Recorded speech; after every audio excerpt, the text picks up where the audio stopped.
Ave María Purísima, una vez más, bienvenidos a este espacio y gracias por continuar con estos videos que son tan importantes para recordar y tomar conciencia de lo que es ser parte de un país consagrado al Sacratísimo Corazón de Jesús.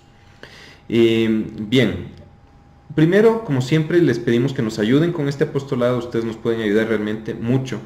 Primero suscribiéndose a este canal, porque así no se van a perder ninguna de las novedades que nosotros saquemos, y así también nos ayudan a crecer y a tener cada vez más repercusión dentro de las redes sociales. Segundo, también por favor pónganle like, me gusta, y no se olviden de compartirlo con todas las personas que ustedes puedan, con su familia, con sus amigos, con sus grupos de oración. Eso primero nos va a ayudar en este apostolado y segundo, sobre todo, va a hacer que la devoción al Sagrado Corazón de Jesús crezca aún más. También para eso, como siempre les recomendamos la lectura y la oración de nuestra novena. Muchos de ustedes ya la tienen, récenla, no olviden de rezarla siempre. Y si no la tienen, pueden pedirla, yo dejo aquí los contactos, que son el 511-5892 y el 0984-45-4329. Entonces, muchas gracias por continuar viéndonos y vamos a seguir entonces en la línea de los videos de los días pasados, viendo las consecuencias que tuvo la consagración al Divino Corazón en Ecuador. El día de ayer, por ejemplo, vimos que el Ecuador había cambiado totalmente, es decir, que el fervor religioso comenzó, fue un antes y un después la consagración. En 1800, acuérdense que la consagración tuvo partes. Entonces, en 1873 fue el primer proyecto que comenzó el padre Manuel Proaño con don Gabriel García Moreno, y el año siguiente, en 1874, fue propiamente la consagración solemne. Entonces, en ese año, uno no tiene idea de lo que cambió el Ecuador. El Ecuador fue otro, y mucho le debemos eso, o sea, en mucho, en casi todo, a la consagración que se hizo. Si nosotros seguimos siendo, en comparación a otros países, un país más religioso, es por eso, se quedó en nuestro ADN aquella religión. Entonces, ya que Ecuador dio un paso adelante en religiosidad, creció en religiosidad, eso también tuvo consecuencias dentro de la vida temporal, social y económica del país. Fue algo lógico, que a nosotros de pronto, por ser ya personas del siglo XXI, nos queda un poco en duda, si bueno, la religión es de los domingos, pero no. La religión tiene un factor y una influencia decisiva dentro de los asuntos sociales. Por ejemplo, ustedes ya pensaron, un político católico que no robe, porque robar es pecado, y se acabó. No porque hay una contraloría controlando cuentas y viendo cada centavo, sino porque robar no se debe hacer, porque uno va a rendir cuentas a nuestro Señor Jesucristo de todo lo que haga. Entonces ahí se acabó simplemente. Uno tiene que ser realmente fiel a eso. Entonces, esto como siempre, tratamos de fundamentarlo con hechos históricos, y hay un punto, hay un relato hecho por el mismo Gabriel García Moreno sobre la situación del país. En esto hay que hacer una aclaración.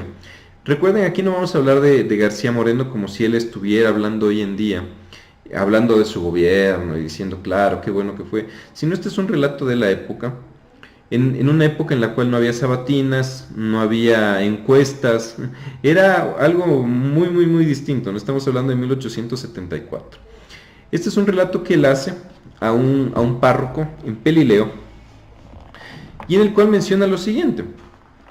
Dice: a la libertad completa de que goza la Iglesia y al celo apostólico de nuestros virtuosos pastores se debe la reforma del clero, la mejora de las costumbres y la reducción de los delitos. Y este dato es súper interesante. Hasta el punto de no encontrarse en más de un millón de habitantes criminales suficientes en número para habitar en una penitenciaría. O sea, en Ecuador, por el fervor religioso que había, no había ni siquiera delincuencia, o había muy poca, porque una penitenciaría propiamente se construye para albergar bastantes delincuentes. Es decir, incluso la misma estructura del panóptico que trajo Gabriel García Moreno fue para eso, con la idea de tratar de ver a un número considerable de delincuentes, pero no lo sabía. Uno no construye un panóptico, una penitenciaría para albergar a 2 o 3 delincuentes, ¿no? Entonces, ustedes fíjense cómo estas condiciones sociales, además de eso, subieron. Hay otro punto que es muy interesante recordar, y justamente que nosotros fuimos a votar hace poquísimos días, es que ustedes saben que por un político bueno se vuelve a votar generalmente, por un político malo se lo castiga con el voto. Hay políticos que ya no pueden volver más. Sin embargo, García Moreno tuvo, recuerden que las elecciones presidenciales, tengo aquí el dato, las elecciones presidenciales siguientes fueron en mayo de 1875, es decir, 3 meses antes del martirio de García Moreno. Y en esas elecciones generales, García Moreno ganó casi por el 100% de los votos, casi por el 100% de los votos. Es decir, bueno, no, me demoraría en leer todos los relatos que cuentan, pero a lo que voy es que las personas, si tienen hambre, no van a seguir votando por una misma persona, a pesar de que la persona sea la más devota del mundo. Si hubiese sido este un país gobernado por una persona que pasaba rezando el rosario y no hacía obras, no hacía, qué sé yo, no ponía empeño en mejorar las condiciones del país, no lo reelegían más, porque estaban eligiendo, por decir así, un presidente, no estaban eligiendo a un párroco.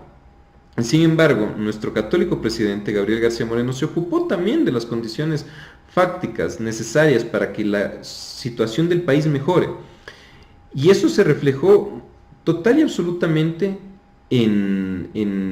digamos, aquel fervor religioso que él llevó adelante, la consagración del país al Sagrado Corazón de Jesús, tuvo una repercusión directa en las condiciones sociales de nuestro país. Miren cómo eso es interesante.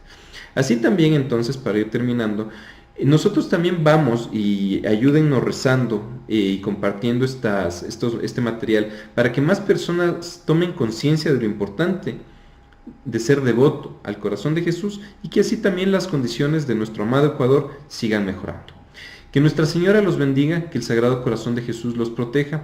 Como dice San Luis María Guiñón de Montfort, quien es de Dios, únasenos. Así que los seguimos esperando el día de mañana y los siguientes. Gracias.